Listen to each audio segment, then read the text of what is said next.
اور اس طرح کے سلوگنز ہم بھی سنتے رہتے ہیں. ہمارے بھی میڈیا پر کی جو آہستہ آہستہ سلو پوائزننگ کی جاتی ہے کہ جیسے چاہو جیو، تو یہ جیسے چاہو جیو والی بات اسلام ایکسپٹ نہیں کرتا، وہ آپ کو کچھ حدود دیتا ہے.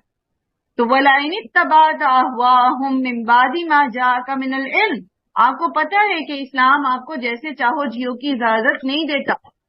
وہ آپ کو یہ اجازت نہیں دیتا کہ آپ آزاد ہیں شخصی طور پر تو آپ بغیر لباس کے باہر نکل جائیں. کیوں؟ کیونکہ میری مرضی. نہیں، وہ آپ کے اوپر معاشرے کے اعتبار سے، افراد کے اعتبار سے، خاندان کے اعتبار سے کچھ حدود و قیود لاگو کرتا ہے. تو اگر یہ علم ہونے کے باوجود کہ میں مسلمان ہوں، میرا دین اسلام ہے، مجھے اس کی حدود و قیود یہ موجود ہیں، میں پھر دوسرے کی خواہش نفس کی پیروی کرتی ہوں جو اپنی خواہش نفس پہ چلنے والا ہے، تو پھر میں ظالم ہوں. اور یہ ظلم جو ہے، جو اس طرح کی پیروی ہے، یہ صرف ایک انسان کو نقصان نہیں پہنچاتی، یہ پھر ظلم جو ہے یہ بڑے پیمانے پہ ہو جاتا ہے، یہ معاشروں کو تباہ کرتا ہے. اور پھر آپ دیکھیں کہ کس کس کی گردن پہ اس معاشرے کا خون آئے گا، کون کون سے اسپیکر کی گردن پر آئے گا، کس کس بندے کی آئے گا، کون کون جو اس کو رواج دے رہا ہے اس کو، کون کون جو اس کو فارورڈ کر رہا ہے اس کی گردن پہ آئے گا، کون جو اس کو دل میں پسند کر رہا ہے اس کی گردن پر آئے گا. کس کس کی گردن پہ آئے گا یہ معاشرے کا خون، یہ ظلم. وَلَئِنِ اتَّبَعْتَ أَهْوَاءَهُمْ، اگر آپ نے ان کی خواہشات کی پیروی کی، آپ ان کے اکنامک سسٹم کو فالو کر رہے ہیں جو سود کے اوپر بیس ہے، اور وہ ان کی اپنی خواہش نفس کا ہے، وہ ان کے اپنی معیشت کو مضبوط کرنے کے لیے ہے، وہ چند ملکوں یا چند خاندانوں کی خواہش نفس کے اوپر بیس کرتا ہے، وہ سارا کا سارا بینکنگ سسٹم. آپ جب اس کو فالو کرو گے تو آپ ظالم ہوگے، آپ ظلم کر رہے ہو. اب دیکھ لیں کہ یہ ظلم کہاں کہاں اثر کر رہا ہے اور کون کون اس میں ظالم ہو. تو یہ چیز تو اللہ تعالیٰ نے ہمیں 1450 سال پہلے ہی بتا دی تھی، لیکن ہم نے ظلم پر ظلم یہ کیا کہ ہم نے اس کو سمجھا ہی نہیں. ٹھیک ہے جی، ہم تو ان کا قبلہ نہیں فالو کرتے، ہم تو ہمارے پتہ جب بھی نماز پڑھتے ہیں خانہ کعبہ کی طرف منہ کر کے پڑھتے ہیں، بیت المقدس کا تو ہمیں پتہ بھی کچھ نہیں ہے کہ وہ ہے کیا، اس کی ہسٹری کیا ہے. آپ کو پتا ڈوم آف راک اور بیت المقدس جو ہے، مسجد جو ہے، یہ دو الگ الگ ہیں، پتہ ہے آپ کو؟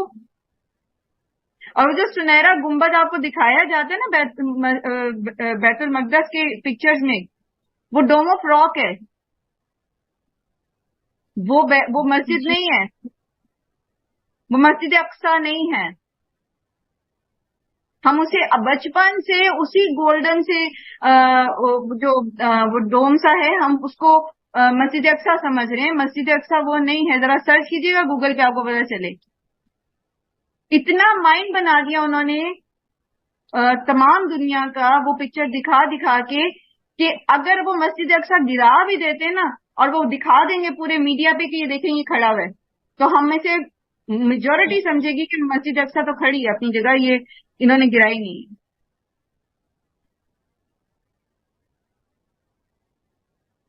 چلیں بہرحال اس کو تھوڑا گوگل کیجیے گا، دیکھیے گا آپ کو پتہ چلے گا. الذین آتیناہم الکتاب، بیت اللہ کے قبلہ ہونے کو بھی، قرآن مجید کو بھی، اور محمد صلی اللہ علیہ وآلہ وسلم کو بھی، وہ ان سب کو پہچانتے. کما یعرفون ابناءہم، جیسے وہ اپنے بیٹوں کو پہچانتے.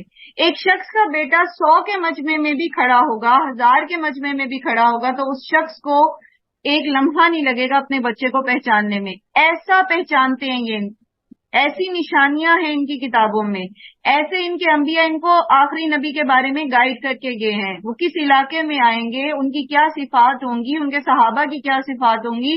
اور قرآن کا جو ٹیکسٹ ہے وہ گواہ ہے اس بات پر کہ یہ اللہ ہی کا کلام ہے، ویسا ہی اسی رب کا، اسی اللہ کا جس نے تورات اور انجیل نازل کی ہے. لیکن اس کے باوجود وَإِنَّ فَرِيقًا مِّنْهُمْ لَيَكْتُمُونَ الْحَقَّ وَهُمْ يَعْلَمُونَ، ان میں سے ایک فریق ایسا ہے جو چھپاتا ہے حق کو اور وہ اس کو جانتا ہے، وہ حق کو جانتے بوجھتے چھپاتا ہے. یہ کیا ہے؟ حق کو جانتے بوجھتے چھپا دینا کیا ہے؟ خواہش نفس، احوا. یہ ان کی خواہش نفس تھی، کیونکہ یہ نہیں چاہتے تھے کہ آخری نبی بنی اسرائیل سے باہر آئے، وہ تو چاہتے بنی اسرائیل میں آخری نبی آئے. ان کی خواہش نفس تھی کہ یہ دنیا کی فلاں فلاں فلاں جو چیزیں ہیں، جو آسائشیں ہیں، وہ سمیٹ لیں. اس لیے انہوں نے اپنی کتابوں میں تحریف کی. یہ چاہتے تھے کہ ان کو کچھ نہ کرنا پڑے اور یہ پھر بھی جنت میں چلے جائیں. تو انہوں نے ایسے کانسیپٹس بنا لیے. یہ بھی خواہش نفس تھی. جانتے بوجھتے حق کو چھپا دینے کے پیچھے خواہش نفس ہوتی ہے انسان کی. اسی لیے تو ہر برائی، ہر شرک، ہر کفر، آپ اس کی جڑ کی تلاش کریں، نیچے جاتے جاتے جاتے جاتے آپ کو انسان کی خواہش نفس نظر آئے. اسی لیے اللہ تعالیٰ نے فرمایا نا کہ کیا تم نے اس شخص کو نہیں دیکھا جس نے اپنی خواہش نفس کو خدا. بات میں یہ کری تھی کہ آپ کسی بھی خرابی، گناہ کبیرہ یا صغیرہ کو لے لیں، یا کفر کو لے لیں، شرک کو لے لیں، منافقت کو لے لیں، کسی بھی قسم کی اس طرح کی کسی بھی برائی کو لے لیں. جب آپ اس کی ڈیپ ڈاؤن اس کی وجہ تلاش کرنے جائیں گے نا، تو وہ ایسے کڑیاں ملتے ملتے ملتے نیچے جو جڑ آئے گی نا، وہ خواہش نفس کی ہوگی.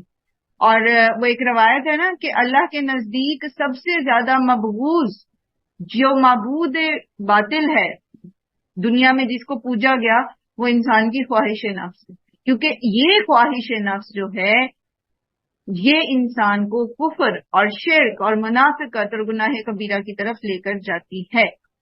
اب یہ خواہش نفس کیا ہے؟ یہ احوا ہے کیا؟ ہوا کا مطلب ہوتا ہے ہلکا ہونا، ٹھیک ہے؟ تو خواہش نفس جو ہے وہ انسان کو ہلکا کر دیتی ہے. یعنی وہ اس کو فالو کرنے کی تڑپ میں اپنے ایمان کو، اپنے اعتقاد کو، اپنی آخرت تک کو داؤ پہ لگا دیتی، اور وہ اس کے پیچھے پیچھے پیچھے پیچھے چلنا شروع ہو جاتا ہے. جس چیز میں انسان کا نفس راضی ہوتا ہے بس وہ وہی کرنے لگتا ہے. اور ان کا نفس، ان کی خواہش نفس جو تھی، خواہش نفس نے ان کو اس بات پہ ابھارا کہ یہ جانتے بوجھتے نبی صلی اللہ علیہ وآلہ وسلم کے متعلق جتنے جو بھی فیکٹس ہیں، حقائق ہیں، ان کو چھپا جائیں. اور انہوں نے ایسا ہی کیا. الحق کو، یہ جو حق ہے، یعنی خانہ کعبہ کا قبلہ ہونا، من ربی کا، آپ کے رب کی طرف سے ہے. فلا تکونن من الممترین، تو آپ شک کرنے والوں میں نہ ہوں. یہ آپ کے رب کی طرف سے حق ہے، آپ اس پہ شک نہ کریں. یہ جو لوگ جو بھی باتیں بنا رہے ہیں، اب انہیں بنانے دیں، آپ شک میں مبتلا نہ ہوں. جیسے سورہ انعام میں آتا ہے، سورہ الانعام میں آیت نمبر 119 ہے غالباً، کہ والذین آتیناہم الکتاب یعلمون انہ منزل من ربک، کہ وہ لوگ جنہیں آپ سے پہلے کتاب دی گئی تھی وہ جانتے ہیں کہ یہ قرآن جو ہے یہ آپ کے رب کی طرف سے نازل کردہ ہے، بالحق، حق کے ساتھ. فلا تکونن من الممترین، تو آپ شک کرنے والوں میں سے نہ ہو جائیں. یعنی حق کے بارے میں شک نہ کریں، آپ پوری شرح صدر سے اس کے اوپر عمل کریں. الحق من ربک فلا تکونن من الممترین. ایک چھوٹی سی بات سمجھ میں آتی ہے، جو بات آپ کی خواہش نفس کے خلاف جا رہی ہے، جو بات آپ کی روایات کے خلاف جا رہی ہے، جس بات کے لیے آدھے سے زیادہ معاشرہ آپ کے خلاف کھڑا ہو گیا ہے، وہ آپ کو رد کر رہا ہے، لیکن وہ بات آپ کو قرآن میں مل رہی ہے، صحیح حدیث میں مل رہی ہے، تو فلا تکونن من الممترین، پھر شک نہ کریں، بس پھر اس بات کو پکڑ لیں. کیونکہ ہم کسی دوسرے کے علم کے بارے میں نہیں پوچھے جائیں گے، ہم قرآن اور سنت کے بارے میں پوچھے جائیں گے کہ ہم نے اس پر عمل کیا کہ نہیں. اور پھر دوسری چیز یہ کہ عمل تب درست ہوتا ہے جب انسان اس میں مشکوک نہیں ہوتا، اس کو اس میں شک نہیں ہوتا. جب اسے یقین ہوتا ہے کہ یہی درست ہے تو پھر اس کو عمل کرنے میں آسانی ہوتی ہے. اس لیے فلا تکونن من الممترین، آپ کسی پسو پیش میں نہ پڑیں، آپ یقین رکھیں کہ یہ آپ کے رب کی طرف سے ہے، شک نہ کریں، کیونکہ شک انسان کے عمل کو کمزور کر دیتا. وَلِكُلِّ وِجْهَةٌ، اور ہر ایک کے لیے ایک سمت ہے، ہوا مولیہا، جس کی طرف وہ منہ پھیرنے والا ہے، جس کی طرف وہ پھرتا ہے، جس کی طرف وہ بار بار پلٹتا ہے. ہر ایک کا ایک سینٹر آف لائف ہے. ہر ایک جو ہے وہ کسی معاملے میں ہمیشہ اپنے دل کو اس طرح کھنچتا ہوا پاتا ہے. وَلِكُلِّ وِجْهَةٍ، ہر ایک کا کوئی نہ کوئی سینٹر آف لائف ہوتا ہے. ہوا مولیہا، جس کی طرف وہ بار بار پلٹ کے جاتا ہے. مثلا ایک ماں کا سینٹر آف لائف کیا ہوتا ہے؟ عموماً اس کا بچہ. وہ کھا رہی ہے، اس کا دھیان بچے میں، وہ پڑھ رہی ہے، اس کا دھیان بچے میں، وہ عبادت کر رہی ہے، اس کا دھیان بچے میں، وہ باہر گئی ہے، اس کا دھیان بچے میں. بچہ اس کی نظروں کے سامنے ہے، اس کا دھیان بچے میں، بچہ اس سے نظروں سے دور ہے، اس کا دھیان بچے میں. اس کا سینٹر آف لائف کیا بن گیا؟ وہ بچہ. ایک بزنس مین ہے، وہ کھا رہا ہے، وہ اپنے بزنس کو سوچ رہا ہے، وہ سو رہا ہے، سونے سے پہلے وہ اپنی ای میل چیک کر رہا ہے، وہ کسی شادی میں بیٹھا ہوا ہے، وہ کسی خطیبگی میں گیا ہے، وہ ٹریول کر رہا ہے، اس کے کان میں بلوٹوتھ لگا ہے، وہ اس پہ کال پر بزنس کر رہا ہے. ہر وقت اس کی توجہ کا مرکز کیا ہے؟ اس کا بزنس. اس کا سینٹر آف لائف کیا ہے؟ اس کا بزنس. اسے نہیں پرواہ کہ وہ بیوی بچوں کو ٹائم دے رہا ہے یا نہیں، اس کو نہیں پرواہ کہ اس کے ماں باپ اس کا انتظار کر رہے ہیں یا نہیں، اس کو اپنے بزنس کی فکر ہے. ایک طالب علم جس کا ٹارگٹ ایک خاص پوزیشن پر پہنچنے کا ہوتا ہے یا ایک خاص ڈگری اچیو کرنے کا ہوتا ہے، اس کا سینٹر آف لائف وہ ڈگری بن جاتی ہے. وہ اٹھتے بیٹھتے، سوچتے، سوتے، جاگتے، کھاتے پیتے. آپ نے دیکھے ہوں گے ایسے بچے بھی جن کو جنون کی حد تک شوق ہوتا ہے کسی خاص ڈگری کا، کسی خاص مقام پر پہنچنے کا. ان کی باتوں کا مرکز اور محور وہی ہوتا ہے. تو یہ ڈگری ان کا سینٹر آف لائف بن جاتی ہے. کسی کا سینٹر آف لائف اس کا عہدہ ہوتا ہے. اب اس عہدے کو بچانے کے لیے حلال اور حرام اس کو جو بھی کرنا پڑتا ہے وہ کرتا رہتا ہے.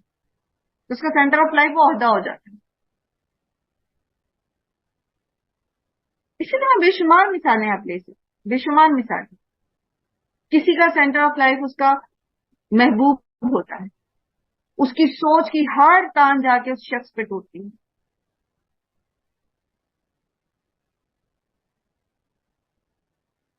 لیکن اللہ سبحانہ تعالیٰ کیا چاہتے ہیں؟ وَلِكُلِّ وِجْهَةٌ هُوَ مُوَلِّيهَا، ہر ایک کا ایک سینٹر آف لائف ہے. فَاسْتَبِقُوا، پس تم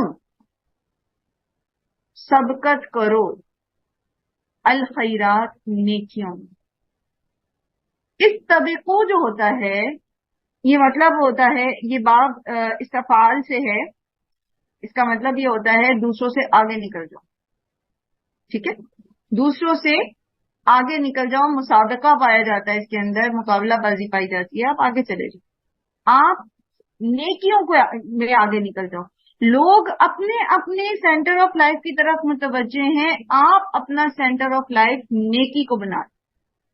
آپ اپنا سینٹر آف لائف اپنی سوچ کا محور، اپنی انرجیز کو یوٹیلائز کرنے کی جگہ، آپ اپنے افعال، اپنے اعمال، اپنی ساری کی ساری جو آپ کی سینسز ہیں، آپ وہ نیکی کی طرف لگا دو. اور نیکی کیا ہے؟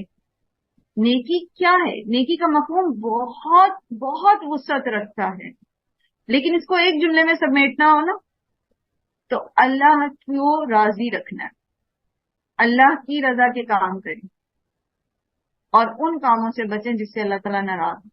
تقویٰ کہتے ہیں. اب تقوی میں آگے بڑھ جائیں.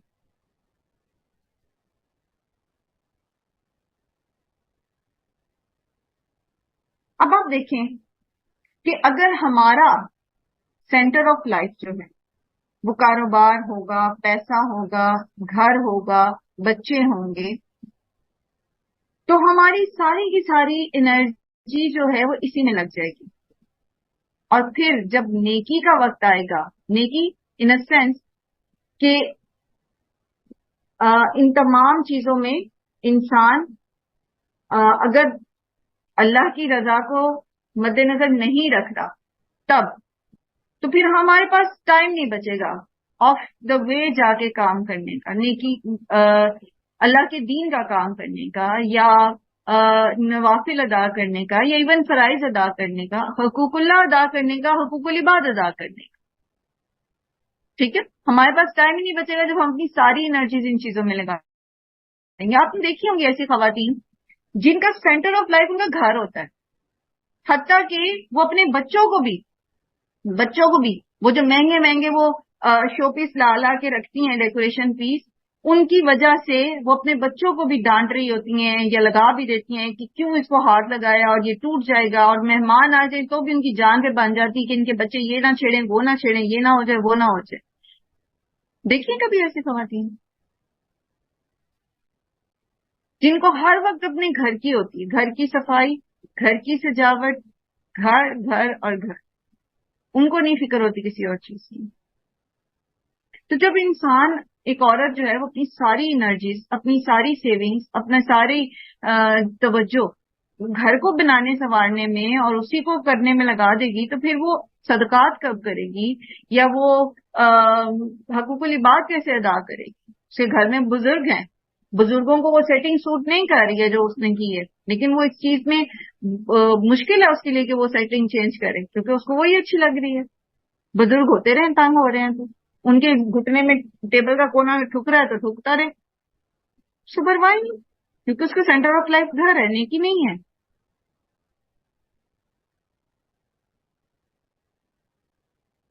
جس کا جو بھی سینٹر آف لائف ہے نا، وہ کر رہا ہے جو کر رہا ہے، لیکن مسلمان جو ہے اس کو کیا حکم دیا جا رہا ہے؟ فاستبقوا الخیرات، تمہارا سینٹر آف لائف جو ہے وہ نیکی ہونی چاہیے. اچھا واپس آ جائیں، گھر کو سجانا سنوارنا منع نہیں. بچوں کے لیے محبت آپ کے دل میں اللہ نے ڈالی ہے، ازواج ان کی محبت اللہ نے آپ کے دل میں ڈالی ہے، رشتے دار، کاروبار، ان چیزوں کو یہ آپ کی ذمہ داریاں ہیں، یہ آپ نے کرنی ہے. کسب معاش جو ہے جس کے حلال کمانا وہ عبادت ہے، یہ سب کچھ کرنا ہے. لیکن ان سب میں توجہ کس بات کی طرف رہنی چاہیے؟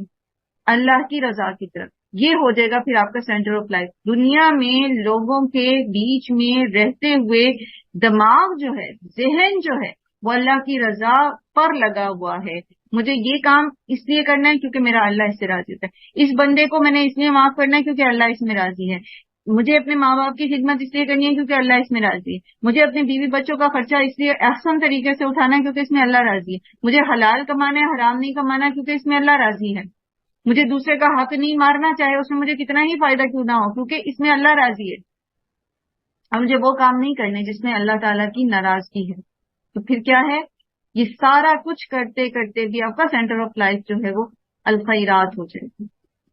نیکی میں جلدی کرنے والے، بڑی سے بڑی نیکی کی طرف کوشاں رہنے والے، اپنے مال کو، اپنی انرجیز کو، اپنے علم کو اللہ کے دین میں لگانے والے، لوگوں تک خیر پہنچانے والے.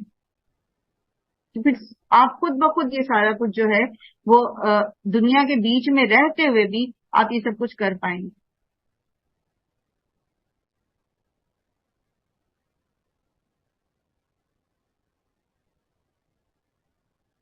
اینما تکونوا یأتی بکم اللہ جمیعا، جہاں کہیں بھی تم ہوگے اللہ تعالیٰ تم سب کو لے آئے گا. ان اللہ علی کل شیء قدیر، بے شک اللہ تعالیٰ ہر چیز پر قدرت رکھتا ہے. جہاں کہیں بھی تم جو کوئی بھی نیکی کا کام کرو، جہاں پر جیسے بھی تم کچھ بھی عمل کرو گے، اللہ تمہیں وہ تمہارے سامنے لے آئے، وہ تمہارا محفوظ ہوتا چلا جا رہا ہے. کچھ بھی چھوٹی سے چھوٹی، بڑی سے بڑی تمہاری کوشش جو ہے وہ رائگاں نہیں جائے گی. ان سعیکم مشکورا، تمہاری کوششوں کی قدردانی کی جائے گی، تمہیں ایسے نہیں چھوڑ دیا جائے گا. کتنا چھپ کے بھی تم نیکی کرو، لوگوں سے چھپا کے نیکی کرو، اللہ تعالیٰ اس کو تمہارے لیے نوٹ کر لے. تو یہ نہ ہو کہ آپ نیکی کریں اور چاہیں کہ لوگوں کو پتہ چل جائے، آپ قربانی دیں اور چاہیں کہ لوگوں کو پتہ چل جائے، آپ ایفرٹ کریں اور چاہیں کہ لوگوں کو پتہ چل جائے، پھر تو فائدہ ہی کوئی نہیں رہے. صدقہ کریں ایسے کہ دایاں ہاتھ دے تو بائیں کو پتہ نہ چلے، دل ایسے ہو مسجد میں کہ ایک نماز پڑھیں تو دوسری نماز کا انتظار لگ جائے. جو بھی آپ کریں گے دشمن کو دیکھ کے مسکرا دیں. دشمن چاہے آگے سے جو ہے وہ دھتکار کے چلا گیا, اللہ نے دیکھ لیا ہے, اللہ نے نوٹ کر لیا ہے. یاتی بکم اللہ جمیعا, سب کا سب اللہ تعالیٰ لے آئے گا, سب کا سب تمہارے سامنے. چھوٹی سے چھوٹی چیز بھی, چھوٹی سے چھوٹی نیکی بھی کا بھی تمہیں اجر دیا جائے گا. ان اللہ علی کل شیء قدیر, اللہ تعالیٰ ہر چیز پر قدرت رکھتا ہے. وحیث ومن حیث خرجتا, پھر وہی ریپیٹ ہو رہا ہے وہی موضوع. ومن حیث خرجتا فولی وجہک شطر المسجد الحرام, اور جہاں کہیں بھی سے بھی آپ نکلیں تو آپ پھیر لیجئے چہرہ اپنا مسجد حرام کی طرف. وَإِنَّهُ لَلْحَقُّ مِن رَبِّكَ, اور بے شک وہ حق ہے آپ کے رب کی طرف سے. وَمَا اللَّهُ غَافِلٍ عَمَّا تَعْمَلُونَ, اور اللہ تعالیٰ اس چیز سے غافل نہیں ہے کہ آپ کیا کر رہے ہیں. اللہ تعالیٰ جانتے ہیں. اللہ تعالیٰ نے اس مسجد حرام کو آپ کے لیے ایک سینٹر بنا دیا ہے, امت مسلمہ کے لیے ایک مرکز بنا دیا ہے. کیونکہ مرکز جو ہے وہ جوڑ کے رکھتا ہے سب کو. جیسے ایک نیوکلیس ہوتا ہے تو وہ پورا کا پورا ایٹم اس کے اوپر ڈیپینڈ کرتا ہے. جب آپ کا نیوکلیس بریک ہو جائے گا تو پھر ایٹم بھی ختم ہو جائے گا. اسی طرح آپ کو اللہ تعالیٰ نے ایک مرکز دیا ہے. آپ جہاں کہیں ہیں تو نماز کے لیے آپ اپنا رخ اس طرف کر لیں اور اس بات کو شو کریں, اس چیز کو کی ڈیمونسٹریشن دیں کہ آپ سب مسلمان ہیں, آپ سب ایک ہی قبلے کو فالو کرتے ہیں, آپ سب ایک ہی امت ہیں, ایک اللہ, ایک رسول اور ایک کتاب کو ماننے والے ہیں. اللہ تعالیٰ اس چیز سے غافل نہیں ہے کہ ان معاملات میں آپ کتنی کوشش کر رہے ہیں. آپ اپنے تمام تفرقوں کو چھوڑ کے, تمام فرقوں کے ٹیگس کو چھوڑ کے اپنے نام سے مٹا دیں آپ کہ آپ فلاں ہیں یا فلاں ہیں یا فلاں ہیں. آپ ایک اللہ, ایک رسول, ایک قرآن, ایک قبلے کو ماننے والے, آپ ایک امت مسلمہ ہیں. کیوں بار بار آ رہا ہے, پھر آ رہا ہے, دیکھیں وَمِنْ حَيْثُ خَرَجْتَ فَوَلِّ وَجْهَكَ شَطْرَ الْمَسْجِدِ الْحَرَامِ وَحَيْثُ مَا كُنْتُمْ فَوَلُّوا وُجُوهَكُمْ شَطْرَهُ. بار بار قبلے کی طرف رخ کرنے کا حکم کیوں آ رہا ہے؟ ایک دفعہ بتا دیا کہ بس کر لیں, بار بار ریپیٹیشن, کیونکہ ایک چیز کی عادت بن گئی تھی. ایک چیز جو نیا حکم تھا وہ ایک بہت بڑی آزمائش تھی, اور پھر یہ کہ میجورٹی اس چیز کے پیچھے, یعنی جو نان مسلم تھے یا منافق تھے یا اہل کتاب تھے, وہ اس کو اپوز کر رہے ہیں, اس کی مخالفت میں. وہ کہہ رہے ہیں کہ یہ کیا بات ہوئی, یہ مسلمان جو ہیں یہ کبھی کہیں منہ کرتے ہیں اور کبھی کہیں, ان کو کیا, یہ کیا چکر ہے. اور وہ آپ کو شیٹرڈ کرنا چاہتے ہیں آپ کے ایمان میں. وہ اپنی پوری کوششیں کر رہے ہیں, وہ اس میں چال بازیاں کر رہے ہیں. آپ اس کی پرواہ نہ کریں. Be focused, be focused. آپ صرف اور صرف اس طرف اپنا منہ کر لیں جس طرف اللہ نے آپ کو حکم دیا. کسی کی خواہش نفس کیا کہتی ہے, کہ معاشرے کے رواج کیا کہتے ہیں, آپ کے باوجات کا طریقہ کیا تھا, چھوڑنے سے جہاں کہیں آپ ہیں آپ اس کی طرف منہ کر لیں. مسجد حرام کی طرف منہ کر لیں, جو اس کا ظاہری معنی ہے نماز کے لیے آپ کا یہ قبلہ مقرر کر دیا گیا ہے. لوگوں کی پرواہ نہ کریں, آپ شک میں نہ پڑیں. آپ جہاں بھی ہوں گے, جتنی بھی ایفرٹ اس کام کے لیے کریں گے, اللہ تعالیٰ آپ کو دیکھ رہے ہیں. یہ آپ کے رب کی طرف سے حق ہے. اللہ تعالیٰ آپ کی کوششوں سے غافل نہیں ہے, آپ کے عمل سے غافل نہیں ہے. آپ اس طرف منہ کریں. اور معنوی طور پر اگر ہم اس سے سیکھنا چاہتے ہیں تزکیے کے پوائنٹ آف ویو سے, تو پھر اپنا رخ کس طرف رکھیں, اپنا سینٹر آف لائف کس کو بنا لیں, ایک اللہ کی ذات کو, اللہ کی محبت کو, اللہ کی اطاعت کو. جدھر بھی آپ ہیں, مشرق میں ہیں, مغرب میں ہیں, شمال میں ہیں, جنوب میں ہیں, یورپ میں ہیں, افریقہ میں ہیں, پاکستان میں ہیں, انڈیا میں ہیں, آپ کا رخ, آپ کا رجحان, آپ کا قلب متوجہ اللہ ہونا چاہیے, اللہ کی طرف متوجہ, اس ایک سمت کی طرف, بس اللہ کی طرف, اللہ کی اطاعت, اللہ کی محبت. اور پھر اللہ کی اطاعت اور اللہ کی محبت میں پھر مخلوق کی اطاعت اور محبت آ جائے گی. سب سے پہلے اللہ کے رسول صلی اللہ علیہ وآلہ وسلم کی اطاعت اور ان کی محبت, پھر اللہ کے نیک بندوں کی محبت, ان کی اطاعت تب جب وہ اللہ کے رسول کی اطاعت کرتے. تو اللہ کے نیک بندے اللہ کے رسول کی اطاعت کرتے ہیں, اللہ کی اطاعت کرتے ہیں, پھر آپ ان کی اطاعت کریں گے. لیکن جہاں کوئی بھی غیر اللہ کے رستے کو چھوڑتا ہے, اللہ کے رسول کے رستے کو چھوڑتا ہے, تو وہاں آپ کا اور اس کا راستہ الگ. اب آپ کا رخ کدھر ہوگا؟ پھر ادھر ہی, متوجہن الی اللہ. اب وہ محبت جو اس شخصیت سے تھی, وہ عقیدت جو اس شخصیت سے تھی, وہ جو اطاعت اس شخصیت کی تھی, چونکہ اس نے اللہ کا راستہ چھوڑا ہے, اللہ کے رسول کا راستہ چھوڑا ہے, تو ہم نے بھی اس کو چھوڑ دیا. چاہے ہمارے خون کے ساتھ وہ محبت گردش کرتی رہی ہے, ہماری جڑوں میں اس کی اطاعت ڈالی گئی ہے, تب بھی ہمیں کیا کرنا ہے؟ اپنے آپ کو اللہ کی رضا کی طرف, اللہ کی اطاعت, اللہ کے رسول صلی اللہ علیہ وآلہ وسلم کی اطاعت کی طرف متوجہ رکھنا ہے. And that's it. یہی ہے فاستبقوا الخیرات. لوگوں کا سینٹر آف لائف کچھ بھی ہے. لوگ اپنا منہ مشرق کی طرف کرتے ہیں, مغرب کی طرف کرتے ہیں. لوگ یورپ کو فالو کرتے ہیں, لوگ کس کو فالو کرتے ہیں؟ جس مرضی کے پیچھے جا رہے ہیں. تم مسلمان ہو, تم کہتے ہو لا الہ الا اللہ, تو بس پھر اللہ کی ذات کی طرف تمہارا سارا رجحان ہونا چاہیے, اس کی اطاعت, اس کی رضا, اس کی محبت. وَمِنْ حَيْثُ خَرَجْتَ فَوَلِّ وَجْهَكَ شَطْرَ الْمَسْجِدِ الْحَرَامِ وَحَيْثُ مَا كُنْتُمْ فَوَلُّوا وُجُوهَكُمْ شَطْرَهُ لِئَلَّا يَكُونَ لِلنَّاسِ عَلَيْكُمْ حُجَّةٌ إِلَّا الَّذِينَ ظَلَمُوا مِنْهُمْ. تم جہاں کہیں بھی ہو آپ نکلیں تو آپ اپنے رخ کو, اپنے چہرے کو مسجد حرام کی طرف پھیر لیں, اور جہاں کہیں بھی تم لوگ نکلو, یعنی نبی صلی اللہ علیہ وآلہ وسلم سے پہلے کہا جا رہا ہے, اور پھر امت مسلمہ سے کہا جا رہا ہے کہ جہاں کہیں بھی تم ہو تو نماز کے وقت اپنا چہرہ جو ہے وہ مسجد حرام کی طرف کر لو, تاکہ لوگوں کو تمہارے اوپر کوئی حجت نہ ملے, یعنی وہ یہ اعتراض نہ کریں کہ یہ تو کبھی کہیں منہ کریں, کوئی کہیں منہ کر رہا ہے, کوئی کہیں منہ کر رہا ہے.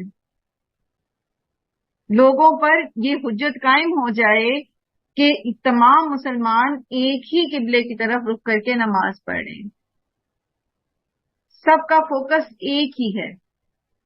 اِلَّا الَّذِينَ ظَلَمُوا مِنْهُمْ, سوائے اس کے کہ جنہوں نے ظلم کیا ان میں سے, یعنی جو مان کے ہی نہیں دے رہے, جو چندے پوچھتے انکار کر رہے ہیں, وہ اعتراضات کریں گے, ان کے سامنے آپ دلائل بھی رکھ دیں, جو ان کی مرضی دلیل لے کر آ جائیں وہ نہیں بات مانیں گے.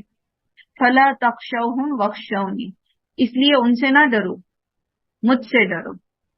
اللہ تعالیٰ کیا فرما رہے ہیں کہ لوگوں سے نہ ڈرو, مجھ سے ڈرو. اعمال میں پیروی کرتے ہوئے کرائٹیریا یہ نہ ہو لوگ کیا کہیں گے, کرائٹیریا یہ ہو میرا رب میرے بارے میں کیا کہتا ہے. فَلَا تَخْشَوْهُمْ وَاخْشَوْنِي, لوگوں سے نہ ڈرو, مجھ سے ڈرو. قرآن کریم کے یہ آیت کتنے عرصے سے ہم پڑھے ہوں گے؟ 1450 سال ہو گئے اس کو اترے میں, اور حفاظ بے شمار, علماء بے شمار, قرآن کو پڑھنے والے بے شمار, دورہ قرآن کرنے والے بے شمار, دورہ قرآن سننے والے بے شمار, رمضان میں 20 دفعہ پڑھنے والے, قرآن کو پڑھنے والے بے شمار. کتنی دفعہ ہم نے یہ آیت پڑھی؟ فَلَا تَخْشَوْهُمْ وَاخْشَوْنِي, لوگوں سے نہ ڈرو بلکہ مجھ سے ڈرو. لیکن ہمارا عمل کیا ہوتا ہے؟ ہمارا عمل کچھ اس طرح کا ہوتا ہے جیسے اللہ تعالیٰ قرآن کریم میں فرماتے ہیں نا, اِذَا فَرِيقٌ مِّنْهُمْ يَخْشَوْنَ النَّاسَ كَخَشْيَةِ اللَّهِ,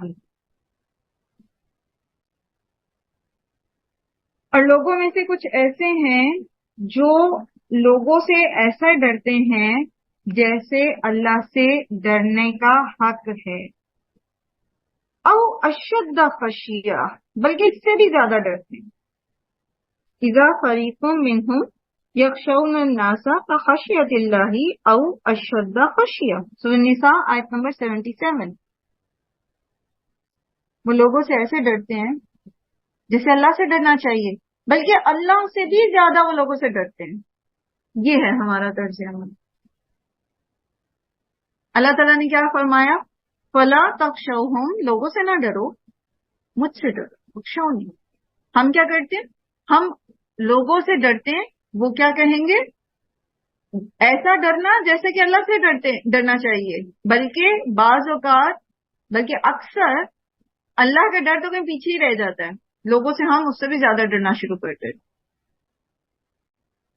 جبکہ دوسری طرف جو اللہ کے نیک بندے ہوتے ہیں ان کا کیا طریقہ کار ہوتا ہے؟ جیسے انبیاء کی صفت جو ہے وہ بیان کی گئی ہے قرآن کریم میں۔ انبیاء کیسے کون لوگ ہوتے ہیں؟ وَيَخْشَوْنَهُ وَلَا يَخْشَوْنَ أَحَدًا إِلَّا اللَّهُ، اور وہ اللہ اس سے ڈرتے ہیں، یعنی اللہ سے ڈرتے ہیں، اور وہ اللہ کے سوا کسی سے نہیں ڈرتے۔ وَكَفَى بِاللَّهِ حَسِيبًا، اور اللہ کافی ہے حساب لینے کے لیے۔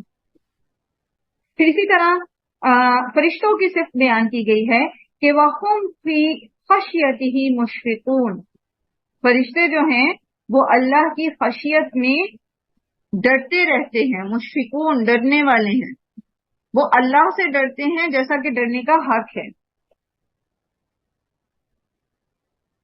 اسی طرح متقین کی صفت بیان کی گئی کہ الذین یخشون ربہم، وہ کون ہوتے ہیں؟ متقی کون سے لوگ ہوتے ہیں؟ جو اللہ سے ڈرتے ہیں۔ بالغیب وہم من الساعۃ مشفقون، غیب میں بھی بغیر اللہ کو دیکھے وہ اللہ سے ڈرتے ہیں اور وہ قیامت کے دن سے ڈرتے ہیں۔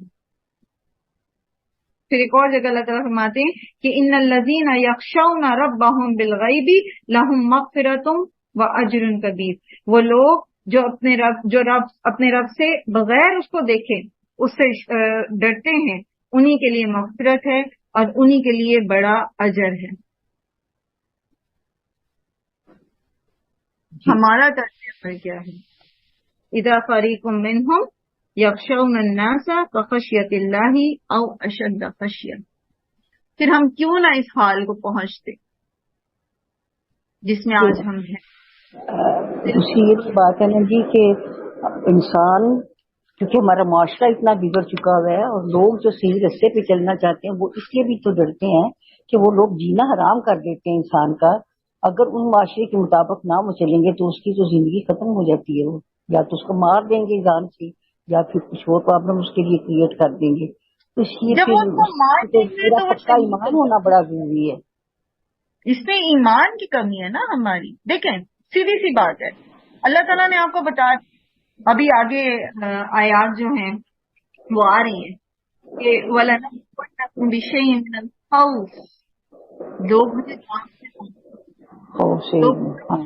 دیں گے، لوگ میرے کاروبار کو آگ لگا دیں گے، لوگ یہ کر دیں گے، وہ کر دیں گے، آپ کو آزمائیں تو وَلَنَبْلُوَنَّكُم، لام بھی تاکید کا، شدت بھی تاکید کا۔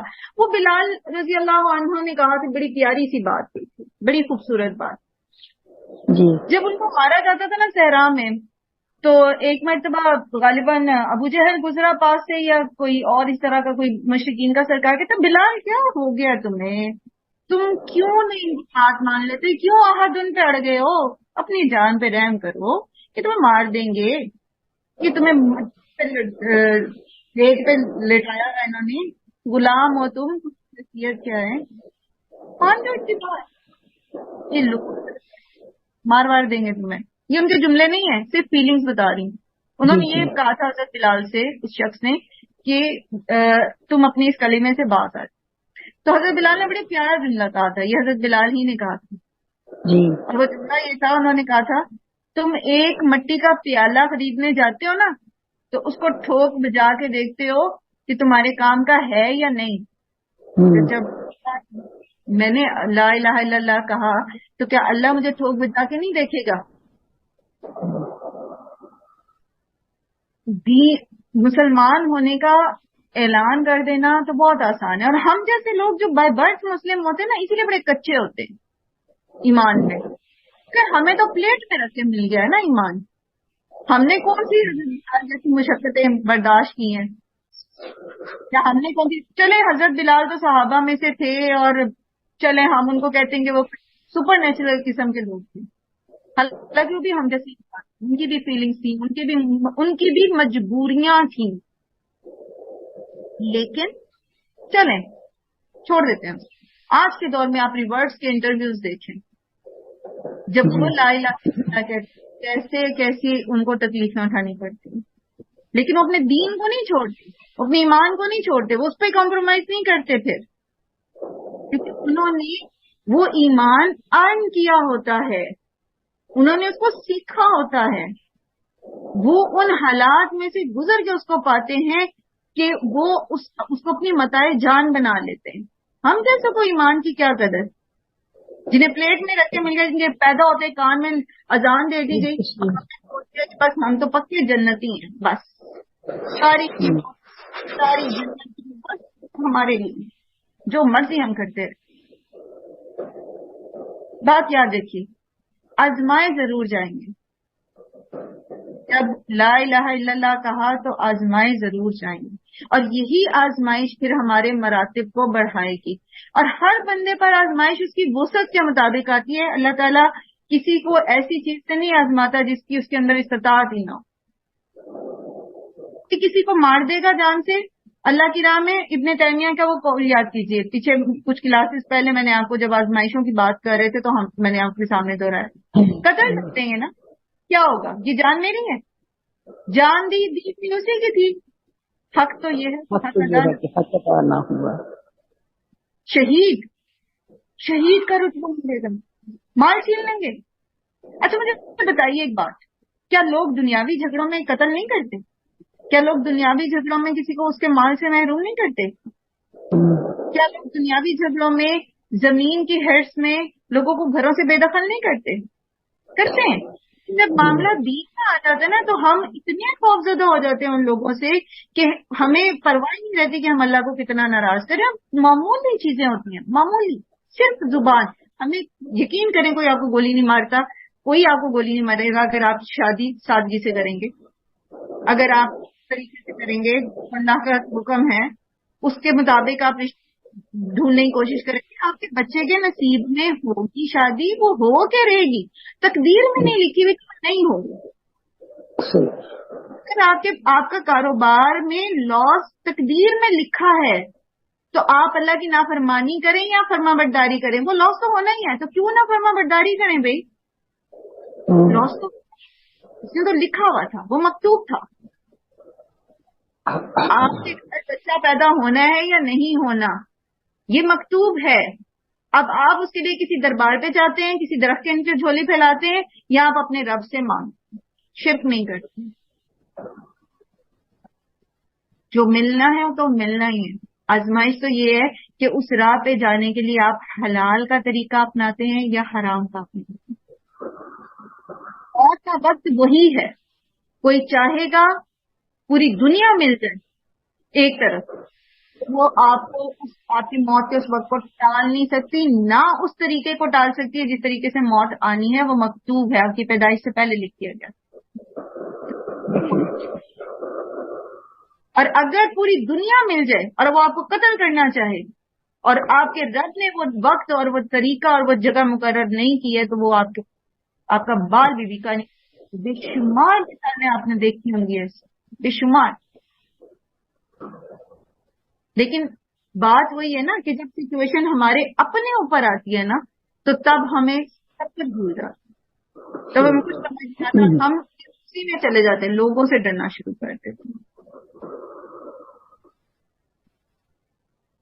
جو لوگ صرف اللہ سے ڈرتے ہیں نا, صرف اللہ سے, تو ایسے لوگوں کو پھر اللہ تعالیٰ ہدایت بھی دیتے ہیں. ایسے لوگ جو ہیں ان کے لیے اللہ کی طرف سے مدد بھی آتی ہے.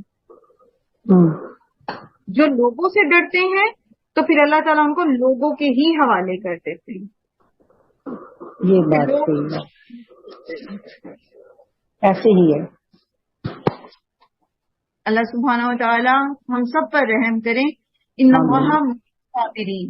اور صبر کے بارے میں کیا پڑھا تھا ہم نے, آپ میں سے جو کوئی تفقہ کی کلاس میں تھے, تو صبر ہے ہی یہ کہ اپنی ناپسندیدہ سچویشن کے اوپر آپ اللہ کی رضا پہ راضی رہ جائیں, چاہے وہ تکلیف ہے, چاہے وہ مرگ ہے, چاہے وہ کسی بندے کے سے ملنے والی کوئی اذیت ہے, آپ اپنے رب کی رضا میں راضی رہیں.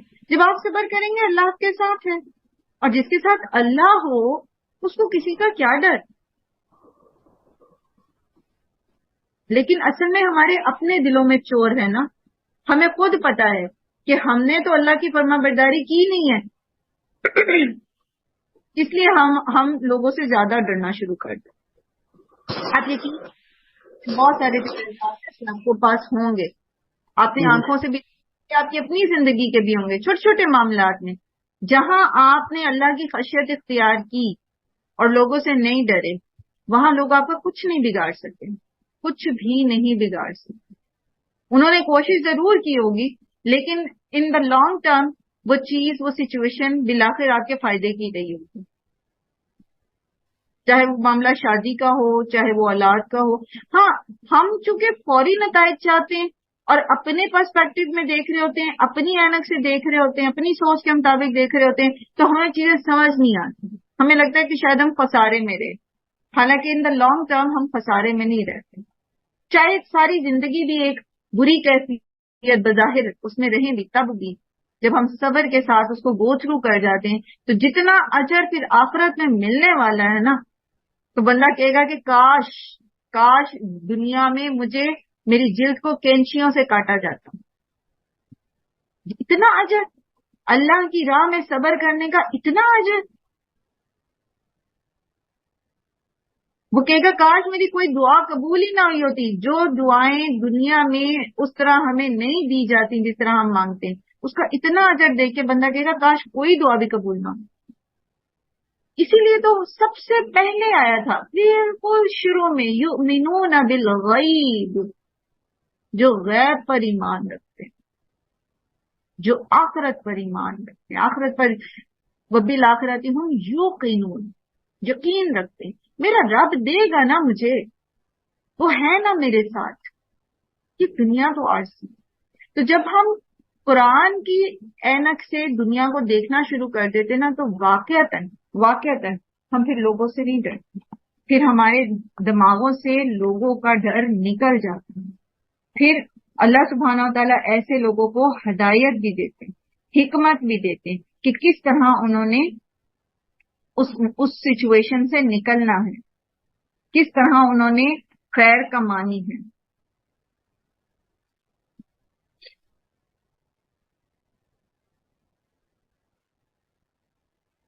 چلیں انشاءاللہ العزیز کل ہم یہیں سے کنٹینیو کریں گے. ابھی کلاس کا وقت ختم ہو گیا ہے، 2 منٹ ہے ہمارے پاس. آپ میں سے کوئی کچھ اس آیت کو آپ نے کمپلیٹ نہیں کیا نا ابھی، تجوید میں اصل میں مجھے پھر کرانا پڑتا ہے. ہم اس کو پورا کرتے.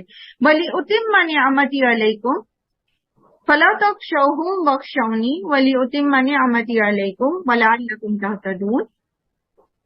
تم ان سے نہ ڈرو بلکہ مجھ سے ڈرو، تاکہ میں اپنی نعمت تم پر مکمل کر دوں اور تاکہ تم ہدایت پا جاؤ. تو بات یہ ہے کہ جب ہم اللہ سے ڈرتے ہیں، صرف اللہ سے ڈرتے ہیں، اس کی خشیت ہمارے اندر ہوتی ہے، تو پھر اللہ تعالی ہمیں ہدایت دیتے ہیں. اور اس کے لیے اللہ سبحانہ و تعالی نے